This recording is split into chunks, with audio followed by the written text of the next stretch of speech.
आज आसନ୍ତୁ बनेଇବା कंचा आंबर गोटे स्वादिष्ट रेसिपी जहाँ को आपण थरे खाइले बारंबार खाइबा इच्छा करेंगे। बिना डाली तरकारी भी भात आपंकर केते सरजिबा आपण जानि परिबेनी। नमस्कार, रोजी किचन को आपण मानक स्वागत। वीडियो को फुल अच्छे निश्चित करंतु जानि पारे रेसिपी केमती बना होची। कंचा आंब पसम बना पे एठी देखन गोटे कंचा आंब नेची आकु भजे धोई नेची और कंचा आंब जो मुंडटा ताकु मध काटि नेची।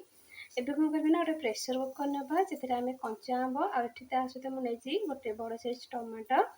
एबे कौन करेंगे एथे दबा हम पानी आप देखिकी नेबे। एठी मु 3 कप पानी देइची। एबे कौन करेंगे ना प्रेशर कुकर मुह बंद कर दबा। आ आंबर क्वांटिटी आपन हिसाब रे कम बेसी आपन कर परिबे। एबे कौन करेंगे ना मीडियम लो फ्लेम रे बसै नेबा।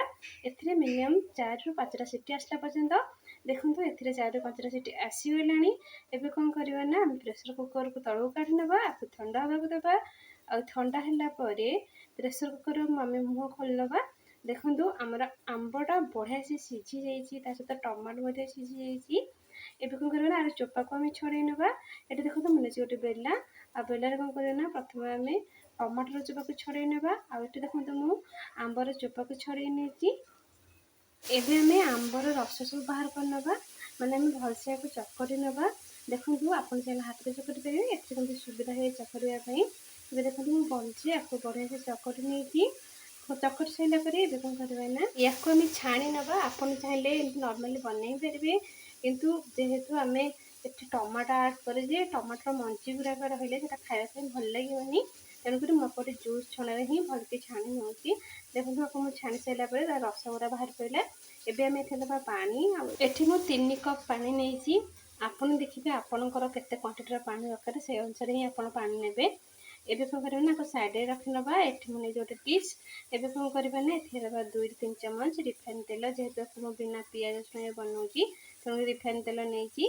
3टी सुखिला लंका आ लंका को टिके हल्का गरम होगा देबा। तब एथे नबा आमे 2 रु 3 इंच ग्रेट हेइथिबा अदा। एठी देखंतु मु नेची गोटे छोटो चम्मच सोरिष, गोटे छोटो चम्मच जीरा और हाफ चम्मच छोटो चम्मच हाफ चम्मच कला जीरा नेची। एबे आमे एथे ऐड करबा कला जीरा नेबे तार बहुत बढ़िया वासना आसी थाए, फ्लेवर भी भल आसी थाए। एठी देखंतु मु 3टी कंचा लंका को चिरिकी नेची आ 15 रु 20 टी भृसुंगा पत्र आपको आमे ऐड करके कौन करबा हल्का भाजी नबा। एई समय गैस को लो फ्लेम रे रखिथे। हमर जीरा सोरिष आ कला जीरा भलसे फुटी गला परे एबे आमे कौन करबा ना एथे दबा अल्प टिके हेंगु। जदि आपको हेंगु पसंद ना आप स्किप कर परिबे। अल्प टिके हल्दी पाउडर माने गोटे पिंच। एबे कौन करबा ना आपको टिके हल्का आमे गोळै नबा। गोळै सला परे आमे जो आंब आ टमाटर रसटा रखिचे ताको आमे एथिरे आमे ऐड करबा। आ ई समय गैस पूरा लो फ्लेम रे रखिथिबे। ऐड करके एथे नबा स्वाद अनुसार लूण। एठी मु 2 चम्मच लूण नउछि काहे एथिरे अधिक टिके लूण दरकार। एठी नउछि 4 रु 5 चम्मच चीनी। आपण चाहिए चीनी क्वांटिटी आपन हिसाब से कम बेसी आपन करि परिबे। एथिरे टेस्ट आहुरी भल आसे कि नउछि गोटे बड़ चम्मच जीरा लंका पाउडर। एबे कौन करबा ना आको गोळे नबा। आको 1 मिनिट छाड़ दबा फुटिया पई मीडियम लो फ्लेम रे। 1 मिनिट परे आको आमे गैस बंद कर नबा। गैस बंद करला परे एबे आको आमे तळ कोले नबा। देखंतु एबे हमर रेडी हे गेला कंचा आंबर रसम।